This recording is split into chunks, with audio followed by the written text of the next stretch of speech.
हम लोग sex workers हैं तो उन लोग को अगर आप अगर 20 रुपया 30 रुपया 50 रुपया भी देंगे वो तो आपके साथ काम करने के लिए रेडी है। এই যে ভিডিওটা ভাইরাল হচ্ছে, ইনি যৌনকর্মীর কোনো কমিউনিটির কেউ নয় আর কি, যিনি কথাটা বলেছে। যৌনকর্মীরা এখনও এতটা নিচে নামেনি যে 20 টাকা 30 টাকার জন্য তাদের ইজ্জতটাকে এইভাবে বিক্রি করবে। এটা কিন্তু খুব আমাদের খারাপ লাগার জায়গা তৈরি হয়েছে। এইভাবে যে সোশ্যাল মিডিয়ায় ভাইরাল হচ্ছে, এটা দেখার পর কিন্তু আমরা খুব দুঃখিত যে যৌনকর্মীদেরকে এইভাবে নানান রকমভাবে ছোট করা হচ্ছে। এটা আমার খুব ছোট লাগছে। এখনও 20-30 টাকার জন্য যৌনকর্মীরা পেশার সঙ্গে এর আসল পরিচয় হচ্ছে ইনি একজন কাউন্সিলার। ইনি হচ্ছে স্বাস্থ্য ক্লিনিকে কাজ করে, মেয়েদেরকে কাউন্সিলিং করে। কিন্তু এনার মুখ থেকে এরকম কথা আসবে, এই কমিউনিটিকে মানে কোনো এক্সপেক্ট না করে এরকম বলা হচ্ছে 20 টাকা 30 টাকার জন্য আমরা এখানে আছি।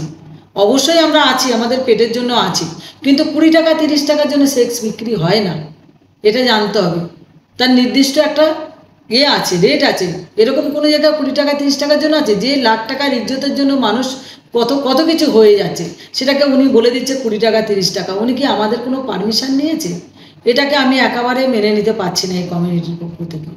এটা খুবই খারাপ লাগছে। এই ভিডিওটা খুব ভাইরাল হয়েছে, এটা একেবারে খুব আমার নিজেদের খুব খারাপ লাগছে যে উনি এরকম করে কীভাবে এই কথা বললো। উনি যদি পড়াশুনো জানতেন না একটা আলাদা কথা ছিল। উনি একজন শিক্ষিত মহিলা, উনি একজন কাউন্সিলার, কাউন্সিলিং করে, উনি প্রপার খাতা কলমে পড়াশুনো করেছে। তিনি একজন কমিউনিটি মেম্বারদেরকে এইভাবে কী করে অসম্মানিত কথাবার্তা বলতে পারে, এটা একেবারে খারাপ লাগছে, আমার খুব খারাপ লাগছে, মেনে নিতে পারছি না। আর উনি এই যৌনকর্মী জনগোষ্ঠীর কেউই নয়, উনি এখানে থাকেও না প্রথম কথা। আর উনি যৌনকর্মী জনগোষ্ঠীর কেউ নয়, এটুকু আমি বলতে পারি একদম দায়িত্বের সঙ্গে। আমি একজন জনগোষ্ঠীর মেম্বার হয়ে বলছি, উনি জনগোষ্ঠীর কেউ নয়। সেটা সেরকম হলে কথা বলিয়েও দিতে পারি যে উনি জনগোষ্ঠীর কেউ নয়।